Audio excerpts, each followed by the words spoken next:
All right. I feel like I have the best spot of the evening because I'm like the cleanup hitter.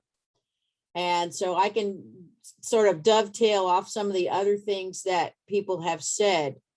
Melissa mentioned how much time students are spending on questions. You can see that really easily. If you're looking at your class board, you can see how much time they're spending, and that besides the ones they're getting wrong and the ones they're getting right, you can see which questions are taking the most time. So that gives you some insight as a teacher. Next slide, please. All right, one of the things Melissa was also talking about scaffolding, and I use that as a form of differentiation. She was talking out sometimes our high flyers get bogged down with all the scaffolding that they may not need. So recently I've started making multiple assessments based on different groupings within my class. For example, we were doing graphing linear functions, and some of my kids could do it, fine. They didn't need that scaffolding. They didn't need me to break down and say, what's the slope, what's the y-intercept, to give those sort of built-in prompts. So I created two assessments, one for the kids who had a higher level of mastery and one for the kids who needed the scaffolding. I made them the exact same points to make my life easy when I was grading them.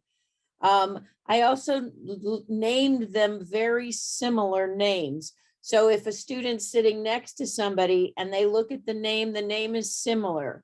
So it's not like, well, I have the dummy version. They felt like they had the same version and they same content, and they did. It's just some of them had some extra little scaffolding built in. Another thing that you can do to customize and make it personal is if you have students who have IEPs or 504 plans that say you can only have 3 choices on a multiple choice or something. That's really easy to do on Edulastic, a lot easier than to going through a paper test and whiting out questions. It's just much easier to do to make it fit where the student's mastery level is. And I'm sure that we're all struggling with COVID issues, with kids being quarantined, with kids who were in school and out of school and hybrid and virtual and all those things. And so I'm finding this year more than ever that the range of my students' abilities is much wider than it ever has been before. And this ability to custom make an assessment that fits the specific needs of a group of students has been really wonderful. Another thing that I do to make it personal is somebody else talked about the feedback they get, the immediate feedback they get. I like to give personalized feedback to the students as a way of talking to them. And when I do the feedback, I speak to them by name. I say their name, and then I say things like, do you remember when we did this? Or be sure to look at this, or go back to your notes and find the definition of this. And I've created a sheet that has the question, it has a space for the question number, has a space for the question, has a space for the teacher's comment, and then a space for what they redid, how they changed it. And I use that when I redirect tests for assessments for students. I do all my assessments now through Edulastic, even though I'm face-to-face. And it has some really nice features in being able to scramble the answers, scramble the questions, lots of things to keep students from being dishonest. We are one-to-one, and there's a lot of them learned how to cheat really well last year, which is a horrible thing to say. But when you have software like PhotoMath and MathWorks, and they can have access to that, these built-in things that Edulastic has come up with that warn you if the student goes off the website, or shuts them down if the student goes off the website. Those are really wonderful features. Next slide, please. District and statewide resources. Somebody also talked about creating common assessments. The Edulastic has been wonderful about uploading the West Virginia standards. Now, I don't know about anybody else's state, but in the state of West Virginia, teachers are prohibited from using the words Common Core. It says in education code, students are prohibited from using that. As ridiculous as that is, because our standards are almost word for word, but they are very responsive if you want them to upload your standards. So now everything that I do, I can just adjust the standards very easily to West Virginia standards. And so then there's no issue there with me using the forbidden standards. I try to make the titles of my assessments easy for my colleagues to find. I start them all with WV. So when I'm in contact with other people in my state, if they want to look for something I've created, if they just search for WV, they're going to come up for West Virginia things. And I think share. And I share Edulastic all the time. I am talking to people not only in the math department, but the science is getting more robust, and I'm working on getting the science teachers on board. Last year, when some of the teachers and I were 100% virtual, some of the English teachers got on board.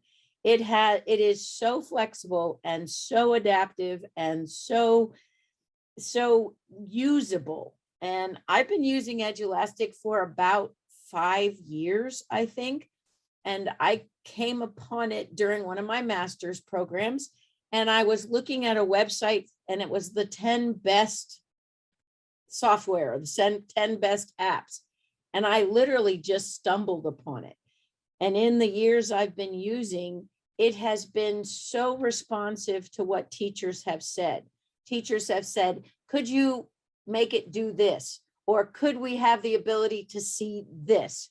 Or it would help us if we could drill down and see standards mastery. And Edulastic is in a constant state of evolving and developing and meeting the needs of what teachers say and being pretty upfront about what they're doing and what they're sharing and what the new stuff is happening. And and responsive when you have a question. And I think that's amazing. Next slide. I think I have one more. All right. So different people have different ways of making out an assessment. I'm still fairly new to creating my own questions. I have done some. I have a colleague who creates all his own. He says, I can't be bothered with searching for questions, which that's his philosophy. What I do is I do a big search for questions by standard or by topic. I have a crossover sheet that says this standard in Common Core is equal to this standard in West Virginia. So I can search by the standards. I can search. I have some favorite creators that I use. And I come up with, maybe I'm looking for a 20 question assessment or something. I find 50 questions I like. And then I go through and I say, well, this one would be good for my high flyers. And maybe this one would be good for my on level ones. And then this one might be good for my below level ones.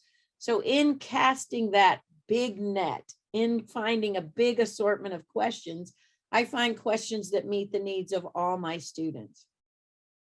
And so I create those assessments separately. And I might make a subtitle for them of A, B, and C, just for me to know what I'm doing. So then I take the test myself at least 3 times. The first time I do it to make notes. Okay, this question doesn't use the exact wording that I use, and so I need to edit that. Or this question is a little confusing. I need to edit that, or I need to change that, or maybe I even need to drop that question. And so then I customize these questions that I found to make them match my style and my language. If I know I've just really hammered on coefficient, What's the coefficient of such and such? I'm going to make sure that that word is used in the question. And if you're not finding a question that meets your needs, which is hard for me to believe since there's such a robust bank of questions, but if you are, creating your own question to get exactly what you want is not a hard process. There is a learning curve, but it's not hard to do. And so if you know you want a specific question, or you want one of these active tasks or one of these performance tasks that are so popular right now, you can easily create them in this format that then saves you a tremendous amount of time in grading. And once you've created it, it's there, it exists, and you can combine it with different things next time. You're going to have a totally different mix of students every time, even from class to class. And it's all customizable, which is just, I mean, it is so flexible and it is so usable, and it is just by far, and I've been teaching for 27 years, this is by far the best tool in my toolbox. So that's what I have to say.